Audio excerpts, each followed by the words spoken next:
Hello, hello, hello. Hello, everybody. Welcome to High Roll Radio episode number 26. My name is Gangly.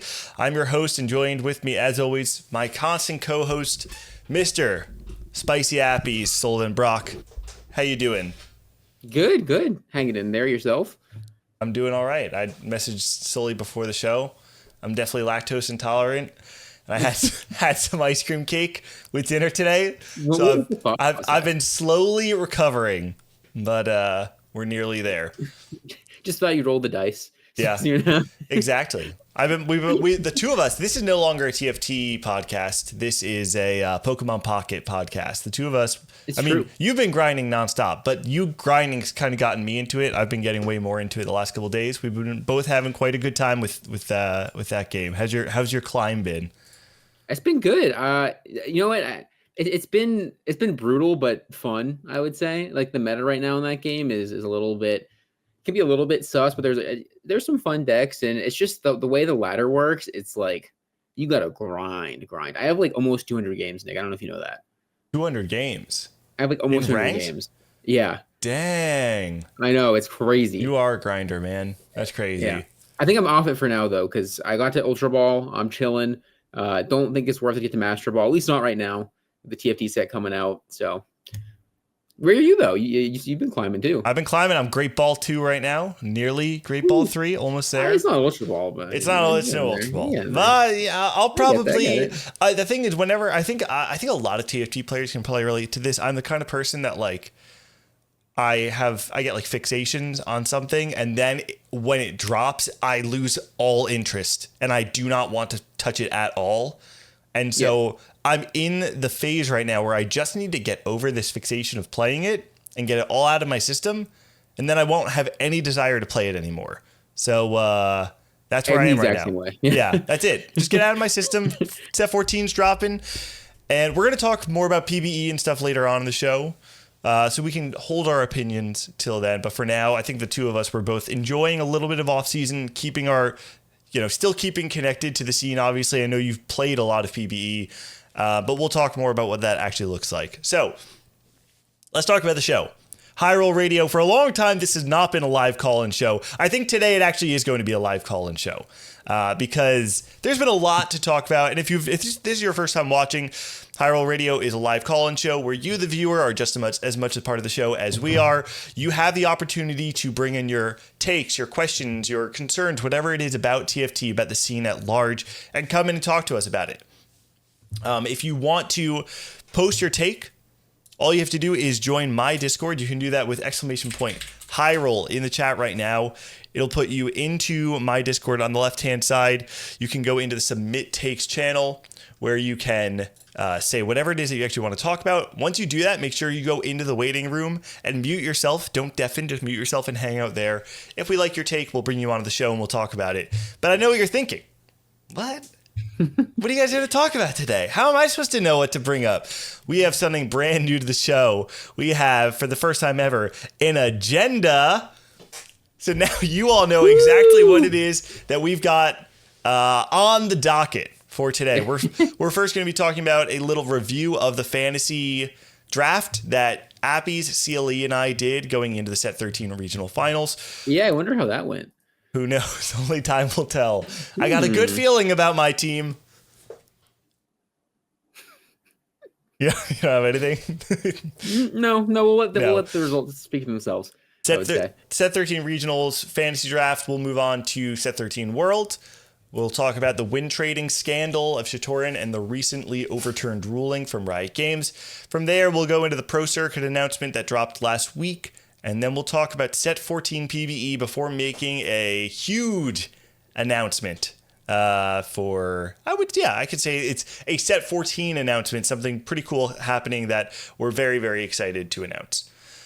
Let me think. Is there anything we actually need to get into before we go into the show itself? I don't think so. I think we can go right into it. We're good. Yeah. Okay. If you don't already, make sure you subscribe to the official High Roll Radio YouTube channel where you can find all of our shows and clips in one central location. So check out @High Roll Radio on YouTube. And now it's time. Subscribe. We have 2 subscribers. We get 1 subscriber every 12 videos, apparently, based on what I'm seeing You here. know, good rate, good pace, but I think we can up that a little bit. Yeah, I think you're right. You're right. Everyone find it there. So yeah, someone post a link in chat. I'm going to get too distracted if I'm doing that. Let's go into our first thing on the docket. That is the fantasy results. For the first time ever, we hosted a fantasy draft here at High Roll Radio. We had 2 casters against 1 pro player, but only 1 could come out on top. And let's see the results. Mr. SPICYAPPIES with 600 it was a blowout. points. It was such a blowout. Absolutely dominating CLE. And I slotted straight into second place. So a good 1-2, and then CLE just poorly, sadly, lonely there on the bottom. Imagine being at only 506 points. Yeah, 506, 511, 601, by the way. Honestly, someone last time said that it was that I was like I sound like a TFT unk. You know, you got 2 analysts and 1 guy who just has the feel for it. And I'm just saying, one of us came out on top. One of those things came out on top. So, and I will say we drafted almost every single person in the field, and we still missed one of the top 8. We didn't get France B. France B from Latin America. Yeah, that's crazy. He slid in, came in through the cracks. Also, can I just say, despite only getting 1 person in the top 8, I still was able to cling on to second place. So you could argue that my draft is better than anyone else's because I had the best B game or like C game in the entire thing. Exactly. And then we just had higher highs. That was what it was. What it sounds like is you won on variant and I was the dish soap of draft. That sounds correct. Like. Yep. I think that's probably the way to look at it. It was fun though. First time we've ever done that on the show. Maybe it's something we can start doing more often. Especially, it was really cool to have CLE on. Obviously, he's another caster and yapper, and had a lot of strong opinions on the field. Also, you knew like nothing about the meta or the players because you were checked out, and you still cleared us. You can just the thing is, you can just tell. You can just tell sometimes the way someone plays that they're going to do well at an event like this. That's all I'm going to say. That's all I'm going to say. I'll let it speak for itself. There were some things here that when I look at your draft, you had it. You had. How did I get the top 3 that I have, by the way? How did I get That Means Wasian and Rain? Oh, I think it's because I had talked about how I believed Ego was top 5 in the Americas. And then when it came to draft, I wanted Raimplosion, but I didn't want to be a hypocrite. so I drafted Ego instead of Rain. Which, all my points really came from Darth Nub. Yes. Which I remember he's someone that I just believe in. And Lucas, yeah. I think the Lucas was definitely just like you guys were saying he was really good. I have no idea how he plays, so I just grabbed him. But Darth Noob, I know that he's really good. I playing with him, I know he's really good, and I picked him, and I'm very happy with how that turned out. Not the same with Casper, unfortunately.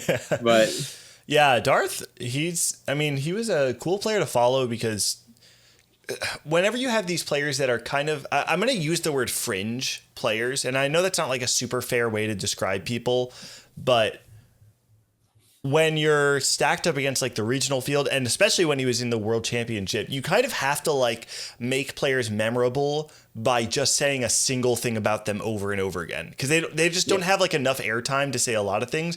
So that's like my personal strategy is with a lot of these players. I try to make the same exact point over and over again on the broadcast.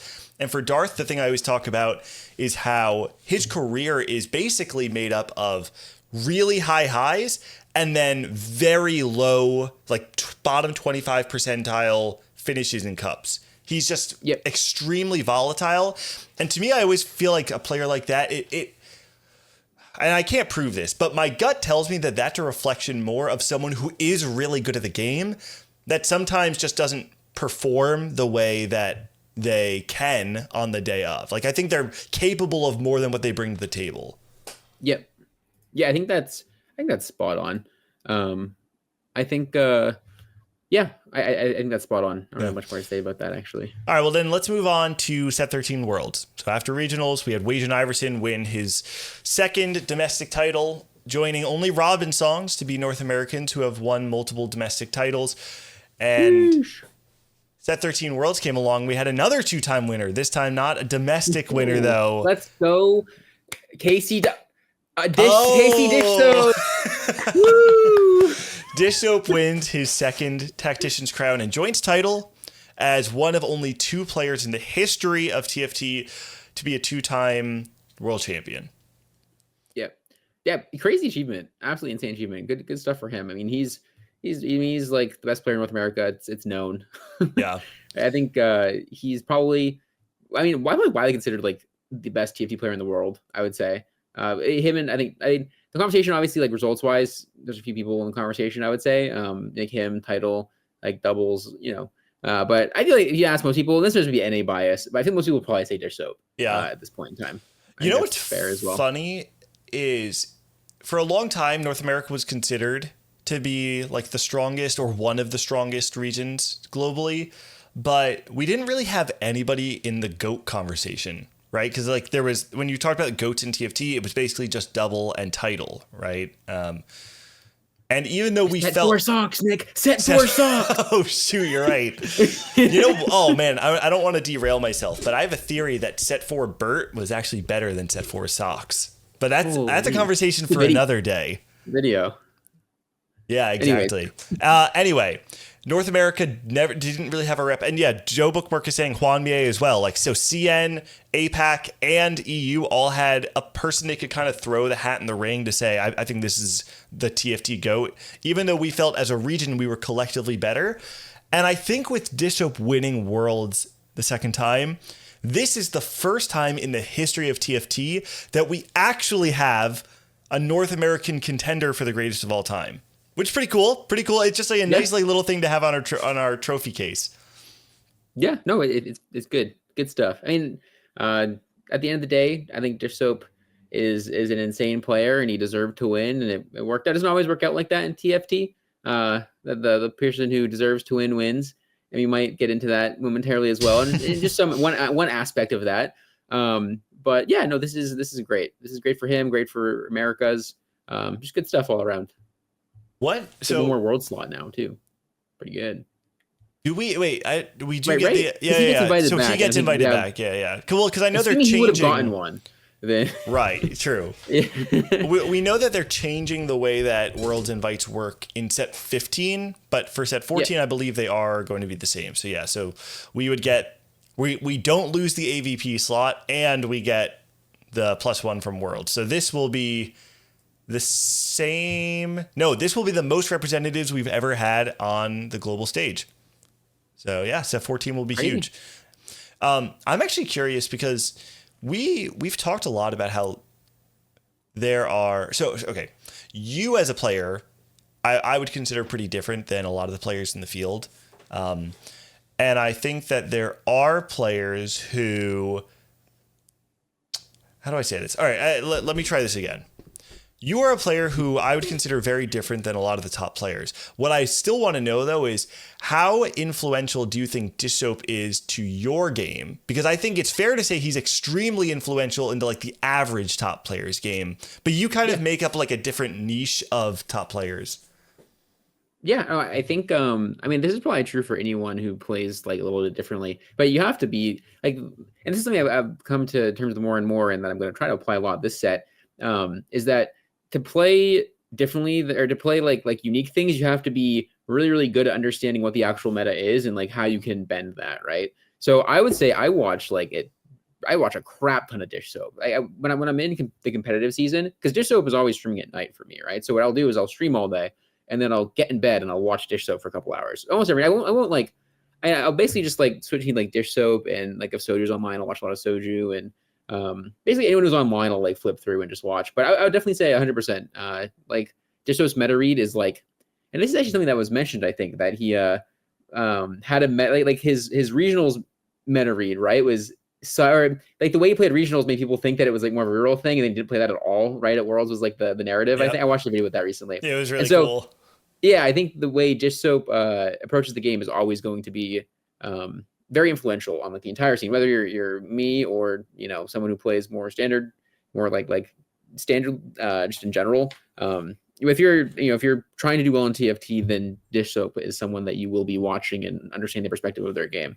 Yeah, no, it's very important because again, to do anything in the game, you have to have an idea of what's going on, especially like augment stats and stuff too. Like if someone's gonna know, like it's probably gonna be him. Yeah. So. You know what I love is when because I listen to stop.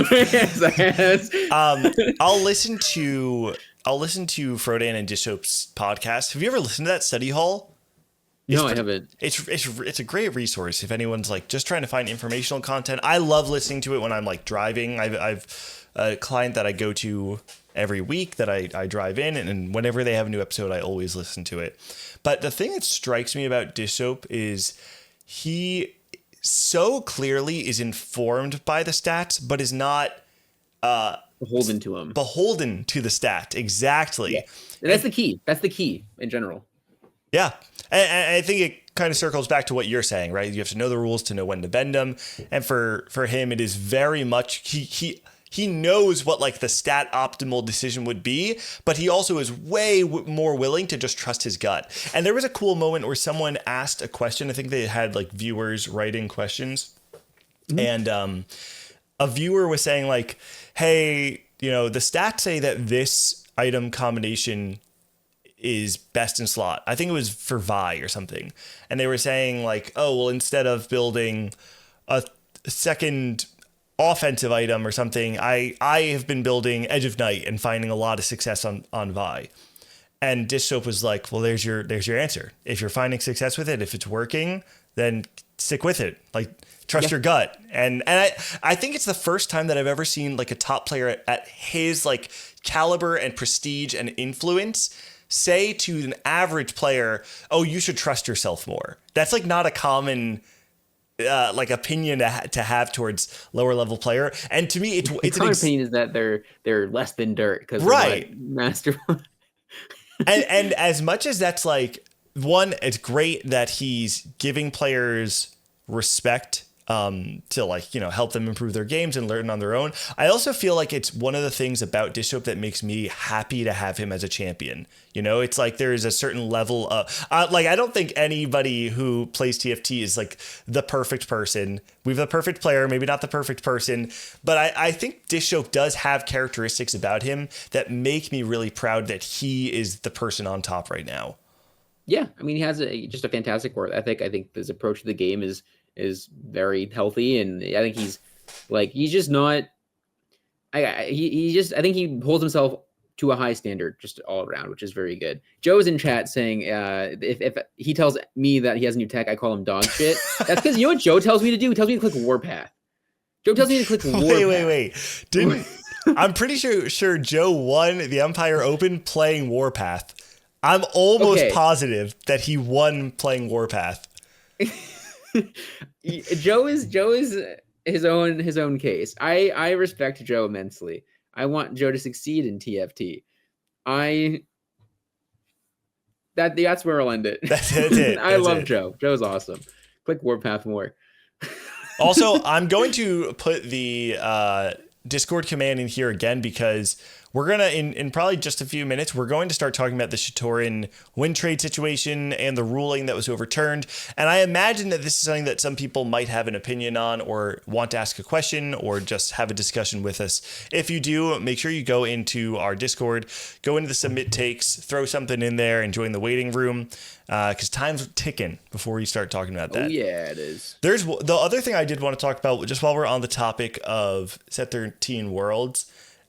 So this was, man. Okay, so I was on the desk obviously for Worlds this set, and it was a really interesting weekend from my purview because Frodan wasn't co-streaming, which meant that naturally there are a few more people that would normally watch Frodan that ended up watching the main broadcast. Mortdog was streaming, so by the end, a ton of people were watching Mort. I think that he does draw a slightly different audience.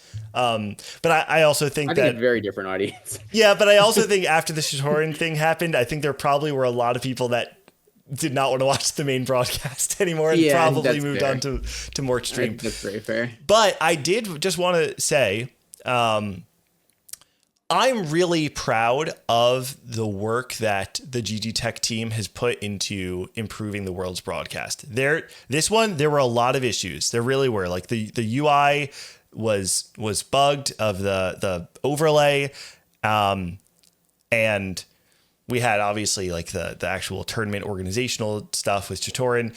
But I just want to say to anyone who is interested in watching the world's broadcast that the GG Tech team is really, really cool.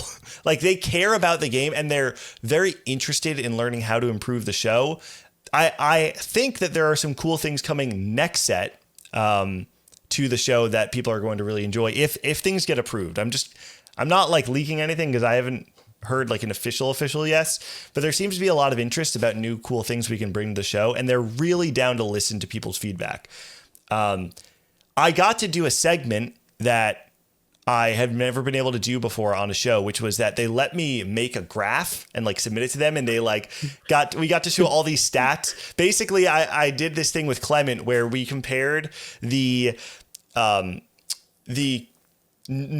distribution of placements between different players in the field. So we got to compare someone like Chaos, who throughout all of set 13 was primarily like a middle placement player, compared to someone like Sobio, who was way higher on like the first or eighth placement. And we compared it to like their career result as well to make sure that they were actually representative of who they are as players. And it was awesome. I don't know how many people actually saw it or cared about it because we kind of threw it in, but I just wanted to say thank you to GG Tech for letting us nerd out and like be creative and do segments that maybe not everybody is into, but I know that the people who liked it like it a lot. So shout out to GG Tech. Oh yeah. Yeah, that's great to hear. That's fantastic. Actually, I missed that. I need to find that. If you have like a clip at all, I'd be down to watch it. Yeah. I'll dig it up. Yeah, I know. I think there were so there was someone in chat too saying talking about how as a player the TO is better before. I think there was like in the initial shift there was a lot of confusion at the first couple events with managing everything, and so from player perspective, I think it was like a bit of a rough transition, but I think and the stuff I've played in recently on the player side for me personally has been really good. And I've been loving them since. I think the first event or two was a little bit rough, but again, it was like the changing the guard, and there's a lot of stuff that was just they weren't used to, and that it was a bit hectic. But there also are, just for clarification, different GG Tech teams. There's the that's true. It's the NA one, right? Yeah, there's the EU one. The one that we primarily work with is GG Tech Mexico, which is a different team than GG Tech that's in Spain, but there's a lot of crossover as well. Yep. Okay, let's get into the meat and potatoes here. So this is the part of the World Championship that I think a lot of people, if you know anything about the World Championship, it's this part, which is Shatorin and the Wintrading scandal that prevented Precedent from getting into the top 8. At this point, the scandal itself is old news, but I imagine there might be one or two people who, are listening to this who may not know all the details. Maybe it's worth it for us to just like summarize the events quickly. Yeah, no, we totally can. So essentially what happened was, Shatorin there's 3 days of Worlds, right? Am I crazy? It was on the second day, the end of the second day going, yep. So top 8 is the final day. Mm-hmm. And so how it was set up was that Shatorin was unable to progress in the tournament anymore, no matter how well he placed. He would always not have enough points to qualify. And so there was really one round in question on broadcast where he did some somewhat suspicious things to his board to make it that made it weaker, and then he lost to another Chinese player who then, because of that fight, got an extra placement and then tied Prestovant in points, which then he then won the tiebreaker against Prestovant to get in the top 8, and so Prestovant went 9th. And so there was a whole, basically, having watched that round, a lot of the TFT community, particularly the Western TFT audience and EU and the Americas, were like, what the hell just happened? That was very clearly Wintrading live on the broadcast. And so it started this whole kind of whirlwind of discussion. And what ended up happening was that initially that night they made a ruling. And so they being Riot, esports part of Riot, they made the ruling that he did not win trade. It was a shift in momentum, an attempted shift in momentum to make the board, to make it a change to losing fights, and that it wasn't a win trade. And then there was a huge amount of backlash for that. And eventually what happened is, so Liluo, the person who got through off of that, did not end up winning the tournament. Thankfully, it was Dishsoap. Not that it was their fault for what it's worth. It was not a win trade as much as it was like a. So not to spoil it, eventually it was found to be win trade, or not win trading per se, but like an underperformance. Underperformance. It wasn't like a deal, right? They didn't make a deal with each other. It was like he decided to underperform for this other Chinese player, and there's a lot of essentially there's a discussion about a lot of kind of culture in China where if he didn't win trade, or he didn't win trade there, then it would be he'd be kind of like harassed and talked down to because he couldn't have gotten through anyways. Then on the Western side, it was like, how dare this person do this and get away with it, and like where's the competitive integrity? And so what eventually happened is that there was more information brought to the Riot Esports team's attention. According to themselves, that's what they said, right? More information from a partner was verbatim. And so, more rounds in the games, and just over the course of the day, they looked at all of his play, course of the whole weekend, looked at all his play, and said that there were some clear cases of underperformance, particularly when playing against other players that he would be interested in underperforming for, essentially. Yeah. And so he is banned for a set, had all of his prize money revoked, and the official ruling is now that he is a dirty little win trader. So, and in addition to that, Riot has come out and said that they're going to be making changes to try and prevent this in the future, which is the most important part out of all of it, because this is not the first time that underperformance has been seen on the international stage. And if things don't change, it's not going to be the last. I recognize it's a really hard problem to solve. Like it is. Yeah. I don't know that there's ever going to be a way to solve it entirely. I will say though, like when you put in context everything that led into this moment for Shatoran, just like close your eyes and picture this with me. It is game number 13, right? The final game before the top 8. You are Shatoran. You recognize that Liluo needs to place, I think it was third or something. He needs a third in order to get in. Yep. You take no scout, no pivot, because that's the option you had, right? You're not thinking about the future at 2-1. It is really easy to underperform in TFT. But it is really hard to underperform when you are playing something like no scout, no pivot, and you cannot make changes to your board without making absurdly obvious plays that will get you banned and it truthfully can also put the other player at risk as well. And there's this weight that I'm not trying to like sympathize for Shatoran, but I just want to like put into context. Like there is this cultural weight that you outlined here that like, if you don't underperform here, and I'm not saying with certainty, this is based on testimony from players from CN that have come out to say this is what the culture is like, that he would get harassed and that his life would be very difficult, especially as a pro player moving forward if he doesn't do this. And this has very quickly become quite possibly the hardest game of TFT in your entire career, because you have to find a way to get Lilo into that top 8 without getting banned and putting the entire thing at stake. And I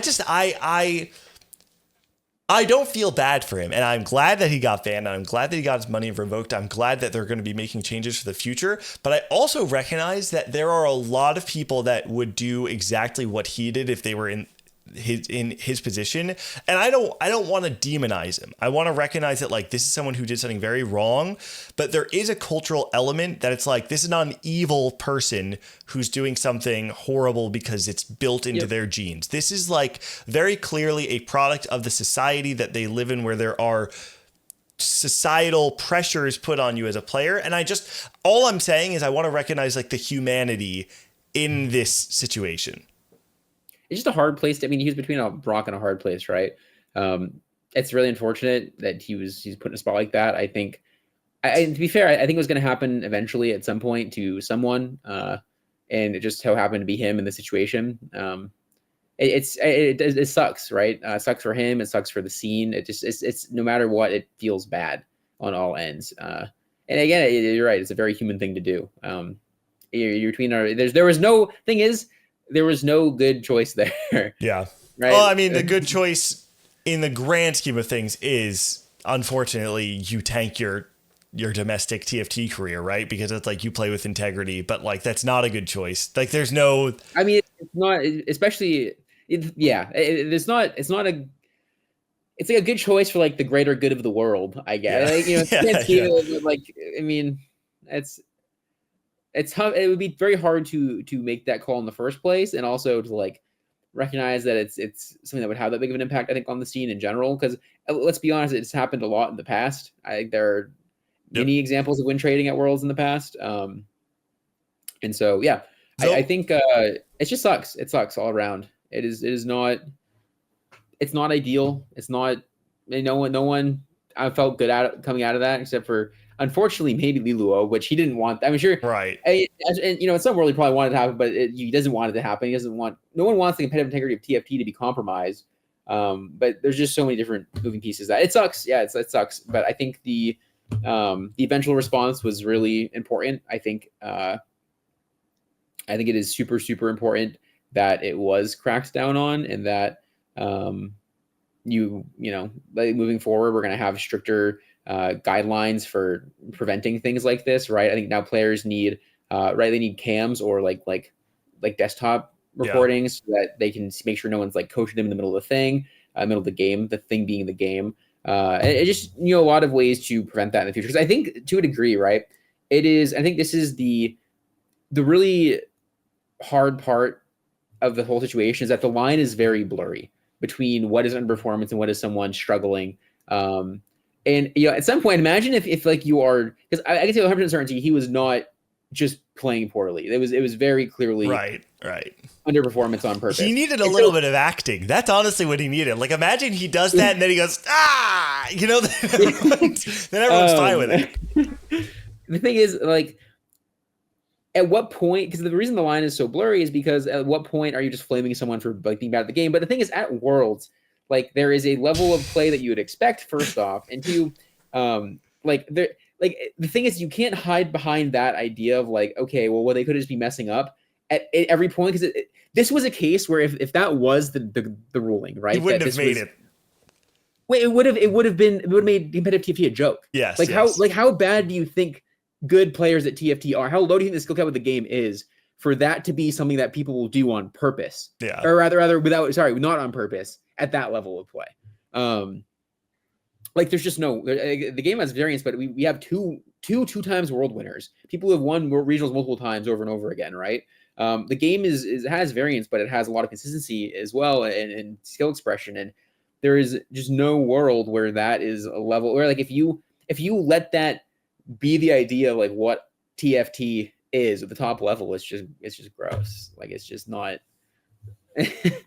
Yeah. And I think a part of that, though, like the thing you're saying that I want to focus on is the integrity of the game competitively, and just like at large. I think that's what struck a note with everybody. I mean, that's, at least speaking for myself, like obviously I was on the broadcast and I was tweeting about it. That's like something that I would not have done if it was not something I was extremely passionate about. Obviously, to me, the thing I was feeling in that moment was very much like, if this is the kind of stuff that's going to happen on the international stage, then why are we even here? Right? Like, What is the point of this? Like, I don't want to be a part of this if it's not going to be taken seriously, because that's why we're here. We're here to take it seriously, to show the spectacle and the beauty that this game can be at the highest level.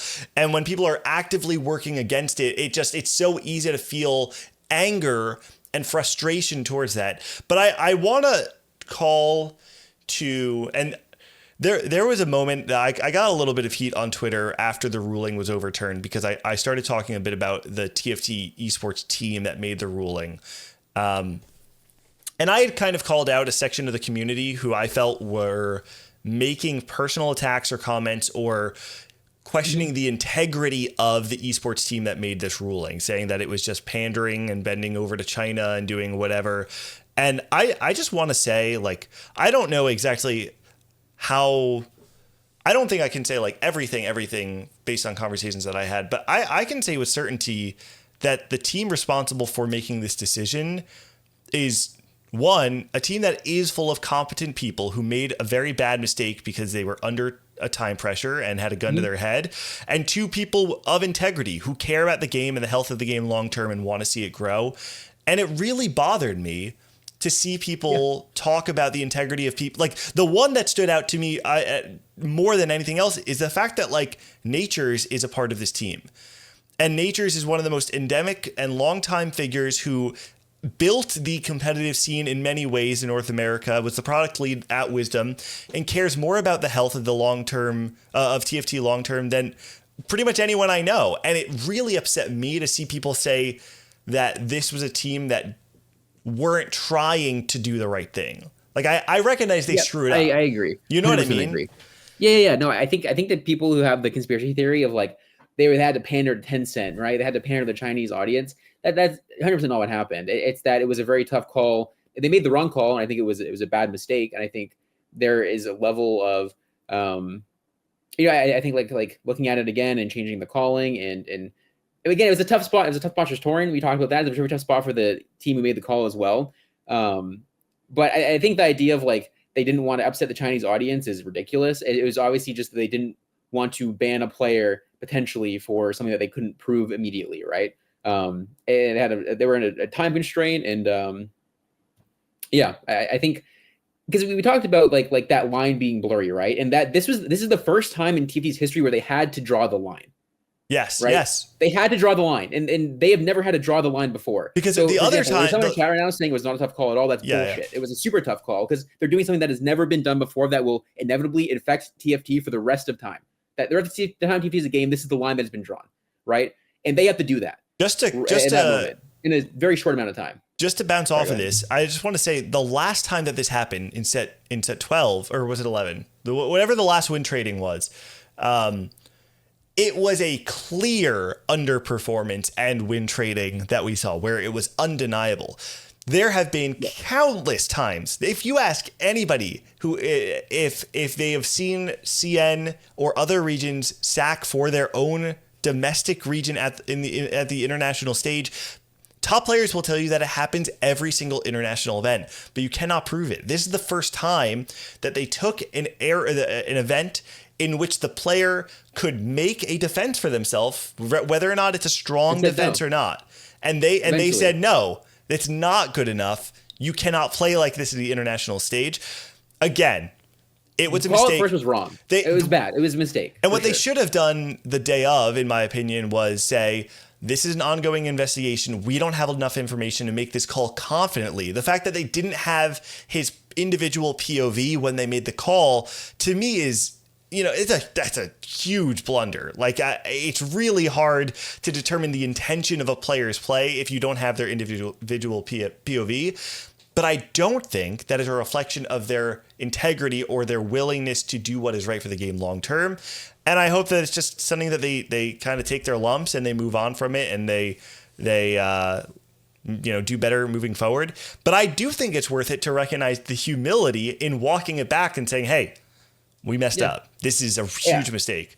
And that's not to say that I think that heat for the call initially is warranted. I think heat for the idea of like them not wanting to upset the Chinese player base is insane.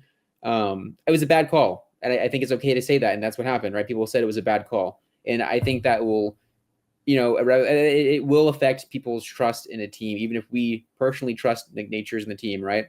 It will affect that in some way. And I think it's okay to be affected by that. And it's okay to be like, hey, I disagree with this call. But I think there's a lot of like stuff flying around that made absolutely no sense. Because at the end of the day, like for you or me or a player, even maybe for them, it's like, did that look like world level play? No, not at all. Not even a little bit. Right. But also, again, like they had to break new ground. Like they had to draw a line that's never been drawn before. And that's doing that in like one night is horrifying. Yep. a horrifying situation to be in. And people are also talking about Mort's response. Did you listen to it at all? I did.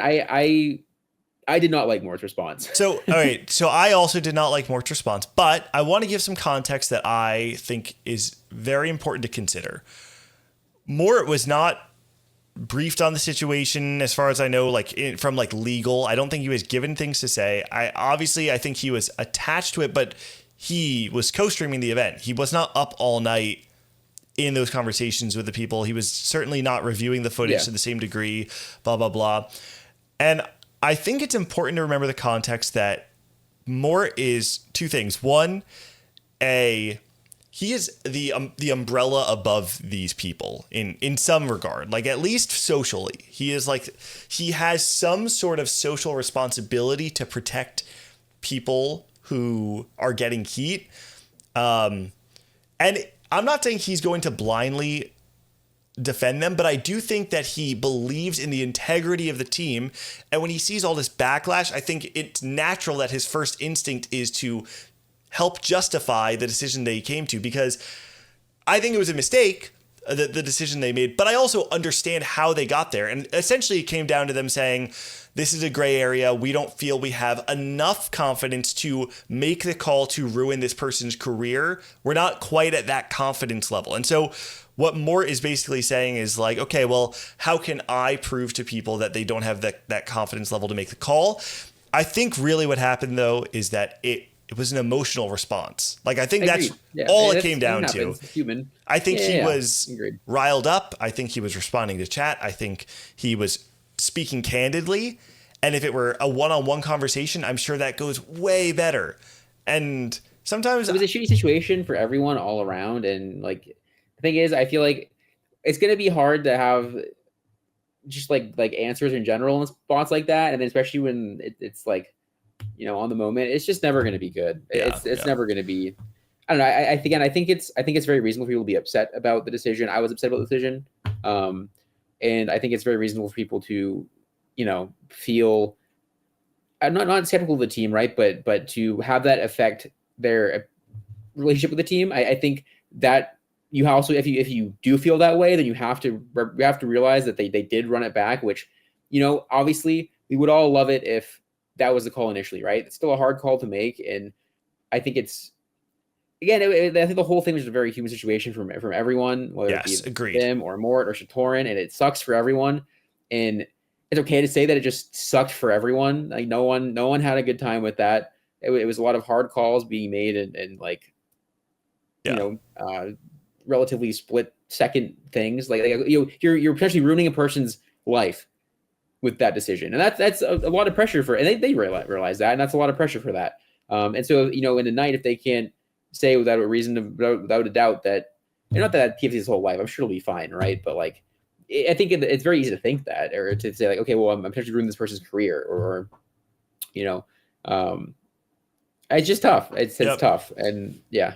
And again, I just want to reiterate, like, I don't think Mort's response is perfect. I don't think it was great. I didn't agree with a lot of what he said, but like you're saying, it was a human moment, and I think he was riled up and could have said things better. And And again, like, I think he's also just like, he's seeing the worst responses, and I feel like his response, if you think of it in the context of like, his response is in defense of the worst attackers, the worst offenders on the other side, then like it makes a bit more sense. And I think you're spot on that it was an emotional response. That's fine, dude. I mean, like, it is yeah. I mean, it's an emotional situation, and emotional response is what it is. Yeah. Also, I'm in boot camp. Oh, you are? I actually, I was pulling it up on a second stream. So I was like, I was pulling it up on a second stream to see if you were in it, so I could pull up the graphic. I didn't get an email. Normally I get an email beforehand, so I was like, oh man, he already made the 30-minute announcement. I must not be in it. I was so sad. Okay, hold on. Then we're gonna pivot after we finish up this point, because we're basically there. I think we've said everything that needs to be said. We're kind of talking in circles a little bit. Yes, we are. He made a mistake. The whole thing sucked. The TLDR. He made a mistake. The team made a mistake. Things, you know, feel ways about it. we grow. You get hit, you learn from it, you grow from it as a community. That's the plan. We'll be better moving forward for it, I would say. Okay, I'm trying to get all the graphics for boot camp. It's not really worth it. But let's just give a quick shout out before we move on to the next thing, which is that Box Boot Camp is kicking off in just a couple days. And here in the Pro League, we've got Hyrule Radio's very own SPICYAPPIES. Trying to see just very quickly. I don't want to spend too much time on this. See if there's anyone else. We also have Bloody and CLE. Very pog. Wait, really? Wait, in the Pro League? Oh yeah, or in the Advanced League. I'm looking at and Pals as well. In Necra. Wait, what? Holy.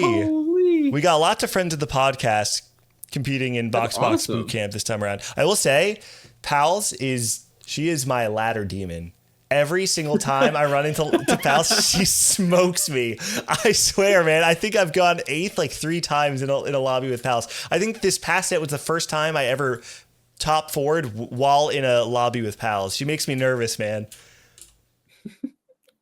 Okay. Anyone else worth mentioning on here? Oh my god! Wait! Just that K3 Soju got in. Okay. Cool. Yeah, I mean, a lot of the usual suspects. Nothing too shocking in the Pro League, at least. So yeah, cool stuff. Keep an eye on that. That's going to kick off with the set release on Wednesday. Lots of grinding coming in, which means, Mister, you're going to be. I'm kicking you off. Kicking you off pocket. No pocket. No league. Nick, I don't know how, if you realize how ready I am for this. I needed this for like the last 6 weeks. Good. I have been floundering. I am going to stream like 16 hours a day every day for like 2 weeks straight. This is the perfect transition because I want to talk about why you're motivated, and I imagine it has something to do with our next announcement, which is set 15. TFT is changing. We are introducing set 15, a brand new tier 1 pro circuit coming in to TFT in set 15, and it all starts by qualifying into the regional finals of set 14. And that's not enough, though. You have to make top 28. So 4 players who make it into the Golden Spatula for set 14 will not qualify into the tier 1 circuit.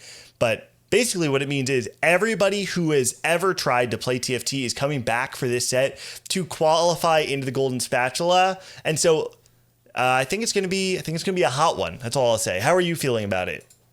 I'm feeling good. I'm feeling really good. I think the circuit should bring a lot of new life into the game. The first set is going to be this set's going to be so scary because if you go 29th at regionals, it is the saddest day of your fucking life. Oh man, I can't even imagine. It is a fucking misery to think about.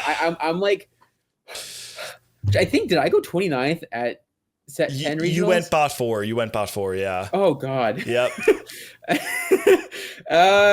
So I am going to play a lot of TFT, and I'm going to take it. I've been telling you about this. I have a very small goals-oriented game plan moving into the set. It's going to be hard to burn out. It's going to be beautiful. I'm going to go first at regionals. I'm going to go first at worlds. Going to be in the pro circuit moving forward. I'm going to be able to pay rent. It's going to be fantastic. Woo! Yeah, it's gonna be good for the game. I think a tier 1 circuit opens up a lot of opportunities. I think we talked about this maybe on my stream the other day. I don't think it was actually on the last Hyrule Radio. I think this was I'm getting it mixed up, but I think it was on one of my streams, not Hyrule Radio. But basically, the idea of like tier 1 opening up a lot of new sponsorship opportunities and like getting a lot of player spotlights, and just making the game a better esport in general, I would say. It should be fantastic. I think so. There are some invite slots as well. So obviously, there's a new there's a new circuit in Tri-State that is running lots of Tri-State tournaments, and so the winner of that will be getting an invite into the pro circuit, one of the 4 invites. We've been hyping up our Tri-State qualifier points for an unknown event at the end of the year. Surprise! It's the tier 1 circuit. Yeah, and so definitely enter events. We have more coming up, before too long. And if you want to get to the tier 1, the circuit, the tier 1 circuit, if you're the only, you could be in diamond. And if you just happen to win some Tri-State events, you're there, baby. You're playing with K3 Soju, Skara, Box, Mortdog, all the big hitters. And so that's right. We got real all-stars like Joe Bookmark, number 6 on our PR. I think he was number 6. He has a hat. Gangly, number 12 on our PR. He'll be there. Whew. Yeah. Oh man, I can't believe we didn't actually have a slide in here for the Tri-State PR. We should have announced that here. You had to. You should have. What was someone patting themselves on the back thing? Yeah, Obama giving Obama the medal. Oh yeah. I think it was Guba that posted that after I posted the PR. So yeah, let's talk about this for a little bit. I want to, I guess, just double down on what you're saying, that I think the biggest win for me is like the star building aspect of all this. The fact that we'll have a guaranteed set of players throughout an entire set, competing in different events. I don't know how much they announced. I don't know how much of what I know is public or not. And so I don't want to accidentally just drop the bomb. Wait, did they say no one here will leak? Did they say anything about Worlds qualification? Does anyone know? Yep. I think they did, but I'm not 100% sure. I need chat to confirm this before I actually drop this. No, okay. I think they did. Someone asked, can we actually explain what this is? Yeah, sure, absolutely. Okay, so going into set 15, there's going to be a tier 1 circuit in TFT. And what this means is, imagine the current format that we have right now, which is our cups, our trials, or, so you kind of have like our S tier, and then our A tier is trials, and then B tier is the sub-regionals. Imagine all that is pushed down. And instead of fighting cup to qualify in, we're instead going to have this S tier that remains constant. This is 32 players that compete throughout the entirety of the set and have a path only between each other, where they're playing in tournaments with only each other, not with the lower tiered players. And they have their own path into the Golden Spatula, which is now going to be a 2-week event. I don't know if it's weekend or actually weeks. And so the idea is that this tier 1 set of players is going to have promotional material and marketing, and we'll be able to build things with them. The idea being that if we have a set of players that have a clear path to building recurring career in TFT, they'll be around long enough that it's worth it for Riot to invest in them. With them being around, they're able to actually give Riot the return on their investment. And overall, it's just way better for teams to pick up players now, because teams will know that they're representing the tier 1 of the esport for at least one set. And it's a strong format where, I don't know the exact details, but from what I remember feeling like it gives players full agency over whether or not they're able to stay in the league. Like I think it seems really hard not to stay. You have to I read the exact numbers. So there's if you do well, you are very likely to get back into the league. If you do well over the course league, decently, I think you are very likely to get back into the league with how it's going, with how it's formatted.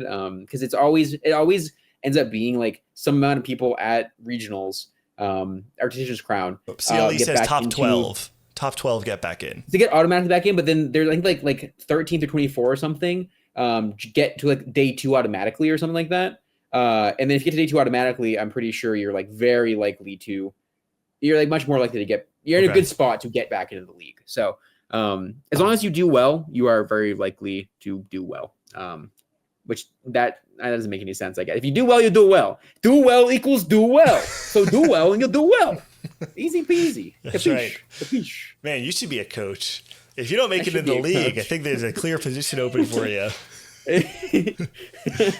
I'm actually going to be on the Los Ratones TFT team. I'm going to be the casual of that. Holy. So, you don't want to be on the near airport TFT team? That'd be your team, Nick. That's my team. We are like we'll be the classic rivalry. That's right. In TFT. We'll be like TSM versus Cloud9.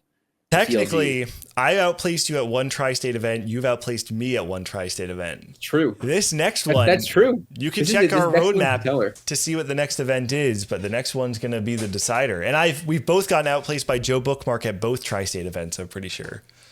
I think I outplaced him this last one. So Joe and I are 1-1 too. Holy. Yeah, because I went 3rd. I think Joe went 4th, right? Dang, that's crazy. I think you're right. Yeah. Okay. Let's move on because we're at 9 o'clock. We still got a little bit more to talk about, but we have not talked at all about set 14. And I want to have a little bit of time to get your impressions here. Cyber City. It's time for the Cyber City. That's right. The Matrix inspired TFT set. This is great podcast content, man. Fantastic. We need like an oral dictation of what's going on. And then he pretended he was Neo, but bad. But if he got shot and dodged none of the bullets. Oh God.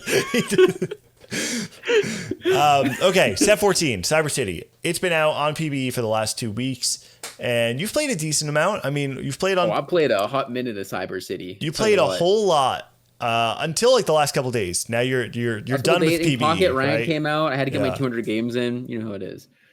No, so it's give me great, first though, impressions. Yeah, let me hear. Yeah, I think it's super fun. So the mechanic is hacks, which is like a mix of.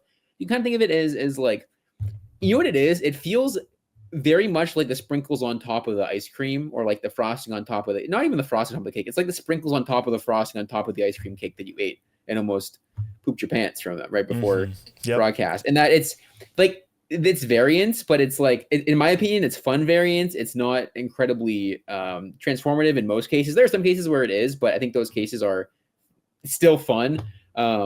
It's very similar to encounters, and it's like almost like a healthier encounters in my opinion.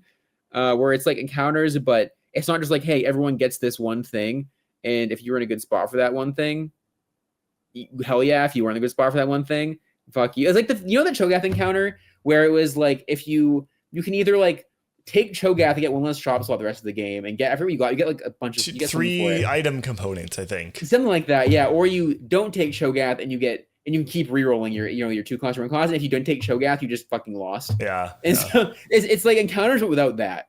There were a lot of encounters like that.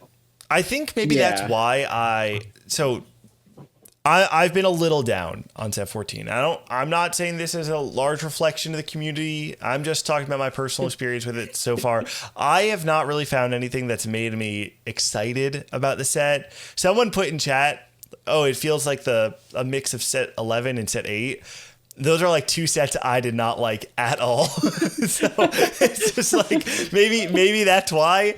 And the other part of it is I think set 13 was the best set of all time. So I also have like... You're coming off the high. I'm coming off the high. I'm coming off the high, and I haven't played a Rengar game. I think maybe Rengar will excite me. I played a Shaco game on your stream that was really fun.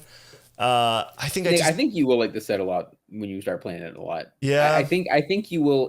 Except against a 13, I don't think you were like crazy about it either, for what it's worth. I think you were into it, but I don't think you were like, this is the best set of all time. And then 2 months later, you're like, this is the best set of all time. Yeah. So I think that my hot take is that you're gonna have one game of this set at some point where you build Nashers on some unit. Nashers Rengar. We already talked about it. It's gonna click. That's the tech. And you're gonna be like, this is the best set of all time again. I think it actually worked out for me that I had like a real chode ending to set 12 or set 13 rather, where like I was doing really well and then I just bombed out one day because I played 2 games of Kog'Maw and all of a sudden my set was over. Because that I'm like, I want to play so badly that I don't even know if I care if this set is good or not. I'm just gonna play it a lot. I think it is fun though, for what it's worth. It's like I think again the variance feels healthy to me. They did some weird things actually this set. We can talk about the trait web a bit. And just the philosophy behind it. So for the first time ever, and to my knowledge in TFT's history, there are 2 4-cost backline AD carries who are the same synergy. Yep, There are 2 marksman backline 4-cost, which is really weird and it's hard to get used to. There's also like a lack of melee champions in this set. Everyone in chat is just saying that I'm going to hate this set if I like melee carries, which is very much the case. Rengar and Shaco, you don't like 4-cost melee carries. I don't. No. I mean, I used to. I don't know if you knew this. I used to be an Olaf one trick in set 2. What? Yeah, I played in a fight night back in set 2. I was going to say, I thought I remembered that. I saw you fight night once. This is when I was just coming up. I was tied for second. Yeah. I was a Berserker one trick. Gunmay let me play him for the night. Yeah, I mean, I don't talk about it much. Holy shit. Yeah, dude, that's crazy. I know. That's how it goes. Anyway, how carry far on. You've come.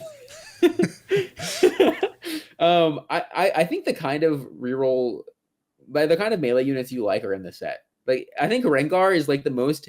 It's like a mix of Blender Nocturne and like Smeech and Neela. It's It's all that shit. And Graves is kind of like Neela actually too. Really? I actually haven't played Graves yet. I have not played a Graves game at all. He's very Neela-y. To be honest, I've played probably about 20, maybe 15 to 20 games of Hyper Roll, and I've probably only played like 3 or 4 normal games. Just like I tend to play more Hyper Roll when I'm first trying out the set, and I just haven't in the last couple of days had time to like. Well, technically I had time today, but I played ranked League with you instead. Whoa, wait, how did that go? Yeah, that did not go very much better. The second game went well though. Game went well.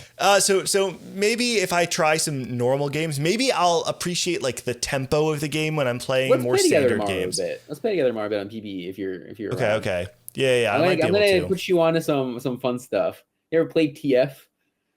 I have not actually. I played him. Fun. I played him like on one of my first games, but before people were doing like Rage Blade stuff, like I was just playing like Shojin Archangel stuff. But yeah, he seems cool. He's like Bard, right? Yeah, he's like if Bard did crack and cost 1 less gold. That kind of sounds. If Bard snorted a whole bunch of crack and got really hyped up and then cost 1 less gold. Dude, like I don't mean like a little bit of crack. I mean like he snorted the whole warehouse. Holy, that's crazy. Like yeah, he's a.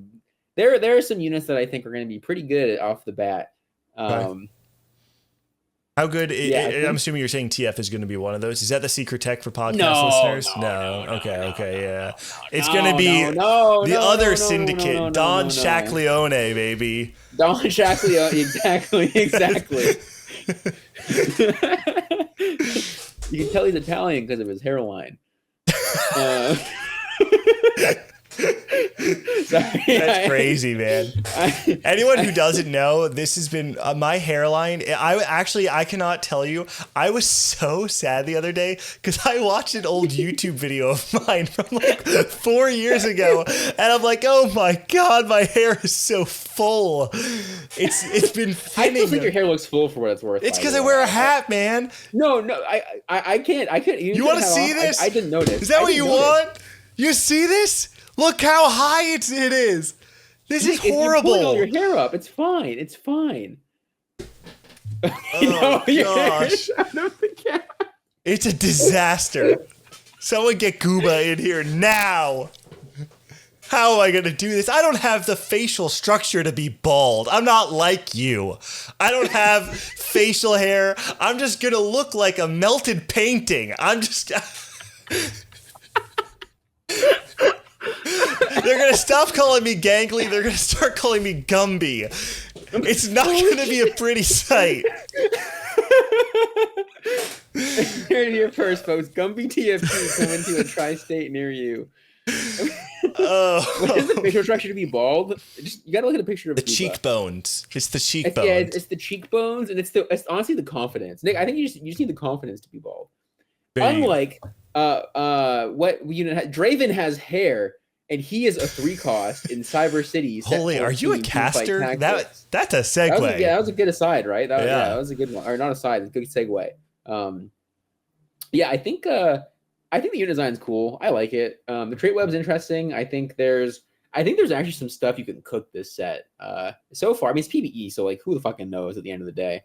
I mean, PBE, everyone just goes fast line and builds 8 Rage Blades, so it's not like it's not really indicative of what the sets can actually look like. Remember that no one played Syndra on PBE, and then all of a sudden Syndra, like Dukas Syndra, was like all anyone would ever play ever forever. Yep. So who knows? What was set 12? Set 12? What do you mean? Like what was broken? Sorry, was that was Syndra Warriors. Was set 11? Oh, that was Warrior. Wait, no, Syndra was set 12. Oh no, Syndra was set 12. Syndra was set 12. Wait. Yeah, Syndra was set 12. Set 11 was Bard. Inkborn Fables. It was Bard, Hui, Porcelain, Ash stuff. I don't remember any one. Was set 12 like a return to Runeterra or something? No, it was Magic and Mayhem was set 12. Magic and Mayhem. That is right. Okay, and then 13 was Arcane. Sorry, I don't know why I had like an existential crisis for a second. I'm getting old. Yeah, man. You're losing your hair. Hold on to your hair while you have it, buddy. Yeah, I don't really have it for long. No, but I would say hold out hope. Keep obviously you'll keep playing because you have big plans in TFT. this set and next set, I'm sure. But Oh yeah, I'm this set hitting I know for sure you Challenger. got big plans. And oh, No, okay, not really. do Actually, can it. I say, can I report back on an experiment that I did that you know about? Some people may be Yes. familiar with it, but in set 13, I challenged myself because I typically don't play a ton of games, and I normally just like watch TFT and I'm engaged with it, and I'll like play a lot of games when it's coming into regional finals and stuff. So normally I would say I play like 100 to 150 games of TFT. And what I did this past set was I challenged myself to never play more than 2 games of TFT in a day. And the idea being that I really wanted to try and fight the like ego battle of being a caster but not being high ranked. And People saying like, why is this guy even talking if he's not a challenger? right, exactly. Yeah. And so I wanted to just kind of prove to myself that I could learn the game without having a huge game count.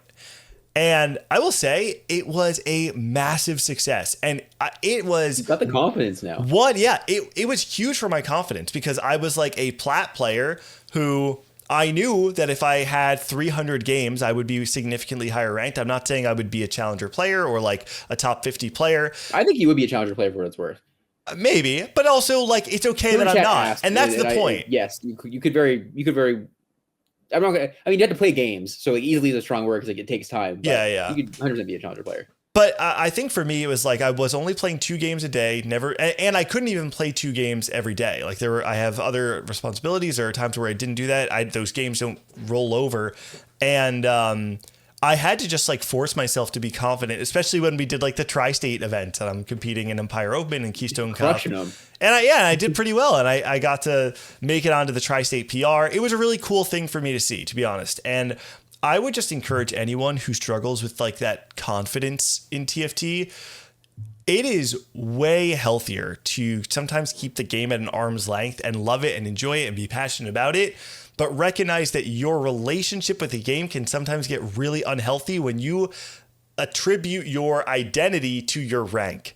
And if you can force yourself to disconnect those things, I promise you're going to have a better time with the game. This is maybe not the set to do that, though, because you really want to make it into the pro circuit. You know what, Nick? You inspired me. I'm playing no games this set. I'm just going to wing it every tournament. I think you're 100% right, though. I think that's something that I went through a lot with in set 6, actually, just like set 6, set 7 and stuff. There's like some... I think like Bryce and Dan would always ask me on broadcast about stuff like that, and I'd be like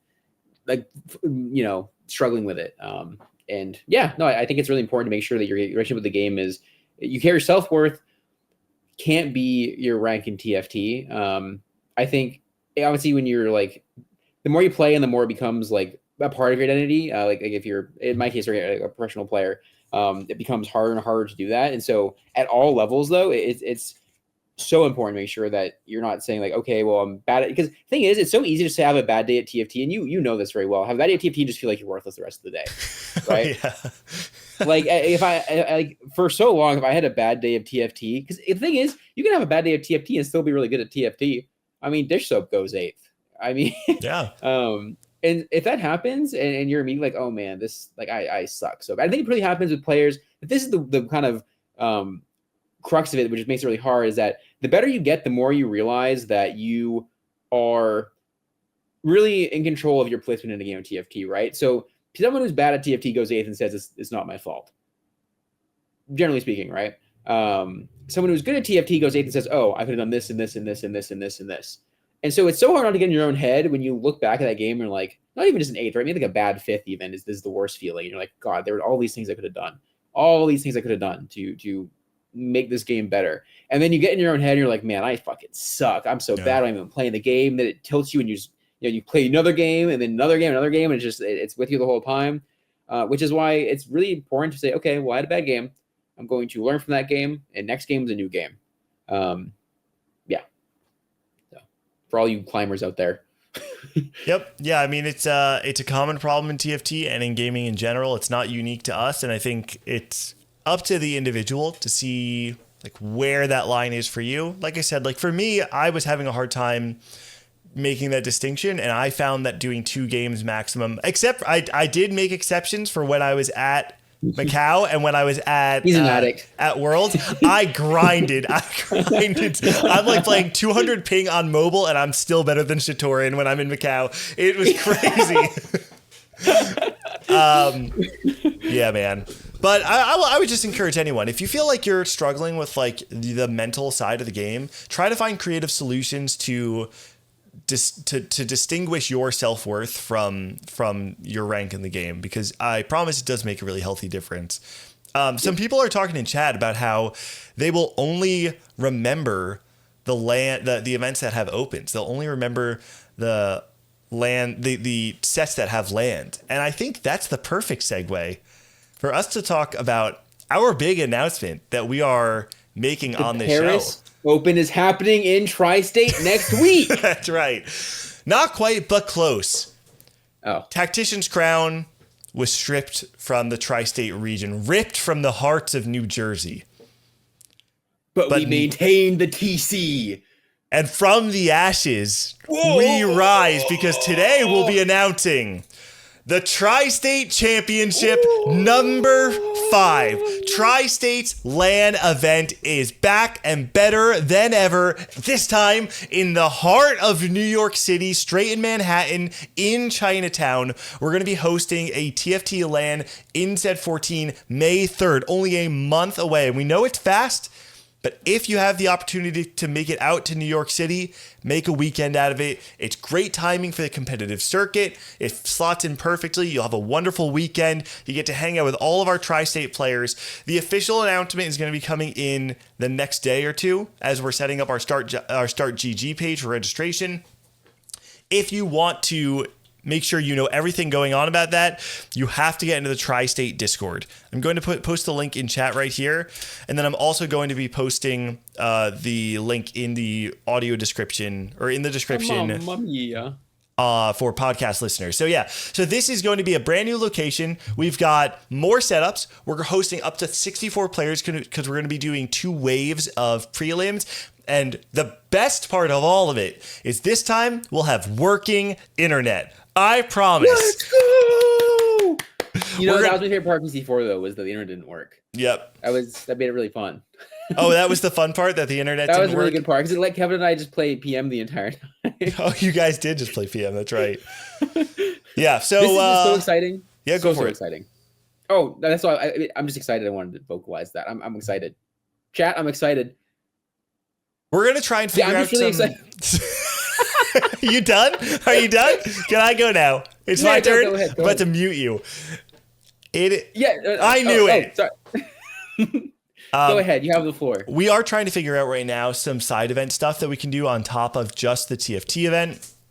I don't think Riftbound or Project K is going to be in a state where we can have open play of that yet. Riftbound? It is, yeah. They just announced it. Did we know that, or did you just leak that? No. No. Did we know that? They just announced it.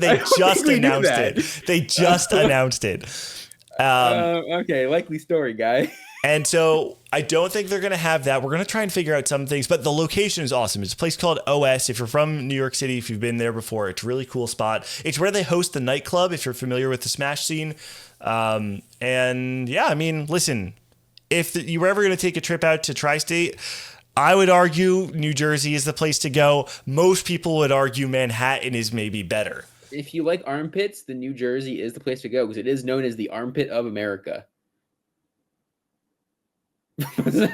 Okay, sorry. I shouldn't have expected you to laugh at that one, because that's a direct attack. That's right. Yeah, it is a direct attack. Attack your life points. That's my people. For game. Okay, so again, I just want to tell everybody, make sure you get into the Tri-State Tactics Discord. This is just one of many events. We already posted our roadmap for the set. Wait, what did Letterman say? Gangly, I live in New Jersey and can't think of a reason to come here. That's crazy, man.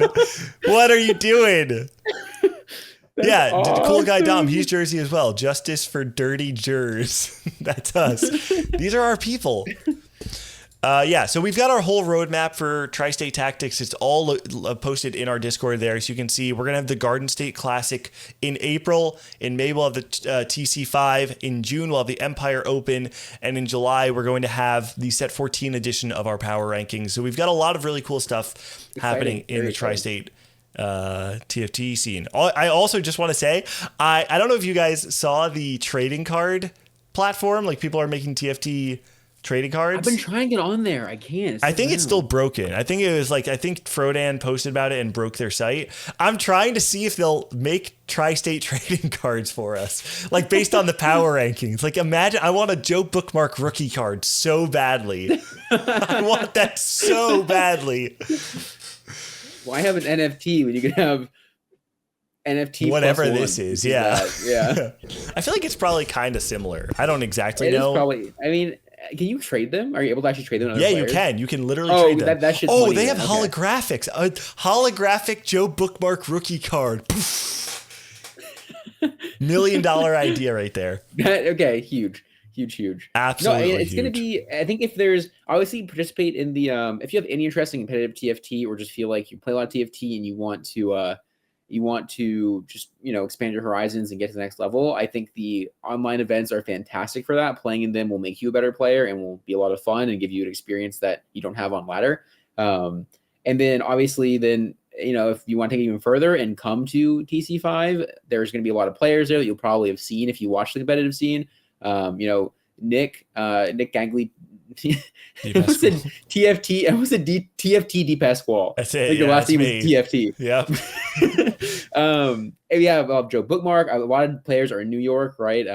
Hockey Gum. Hockey comes to them. Technically, Milk. I guess he's not there anymore, though. Yeah, but no, Philip is there. Beery is New York. Joe Bookmark is New York. I mean, we're trying to get some old friends of the region as well. We're gonna reach out to players like Wajan and Malala. Bosso Skills, I think, might be in town again. Oh yeah, they were all there last time. Yep. Lil Top, I think, is maybe coming back to the region, or might already be. I think he actually is already back in Tri-State. So we're expecting this to be a pretty stacked event. But again, like I said, we're gonna have 64 players is our goal.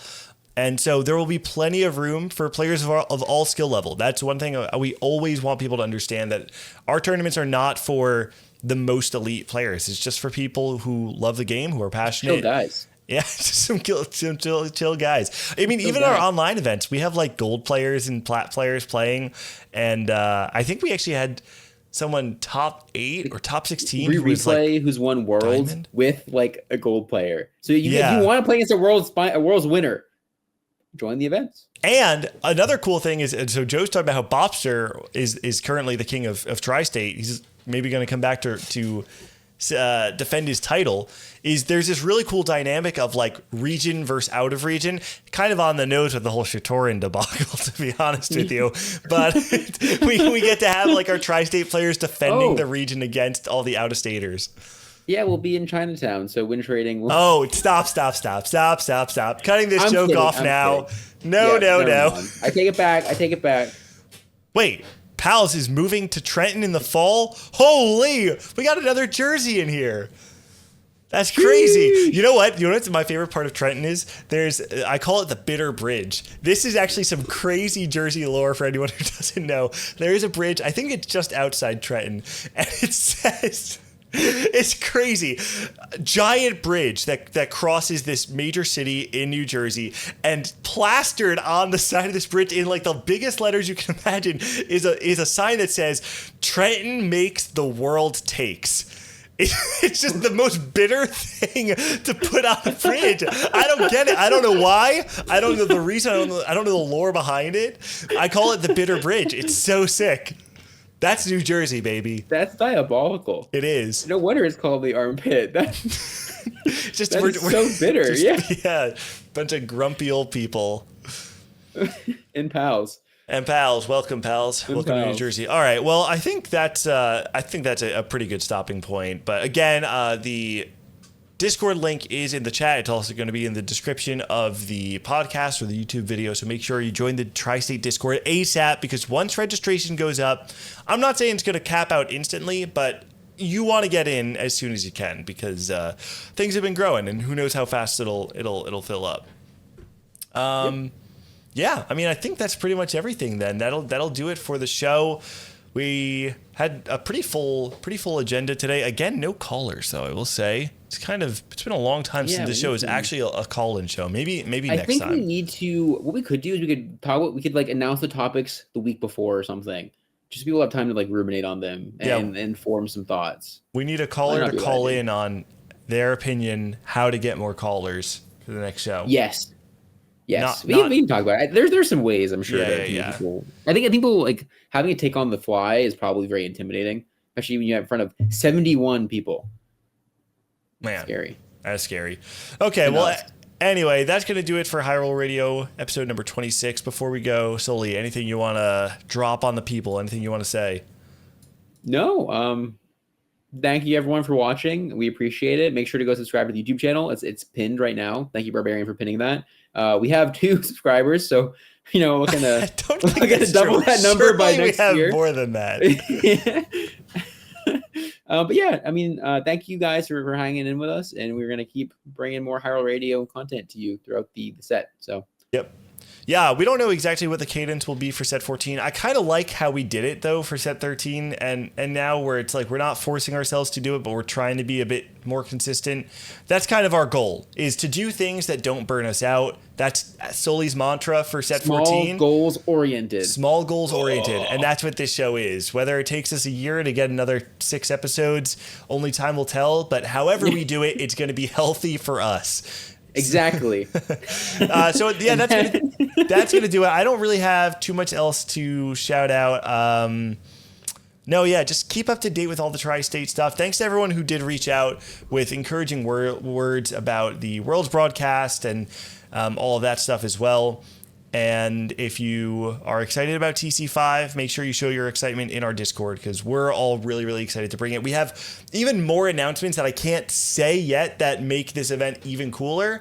And so make sure you join that Discord so that you get all the information as soon as it drops. Subscribe to us on YouTube. Make sure you follow us wherever you get your podcast. All in all, that's going to do it for High Roll Radio, episode number 26. Thank you all so much. And we'll see you all at some point in set 14. Have a good night, everybody. Bye-bye.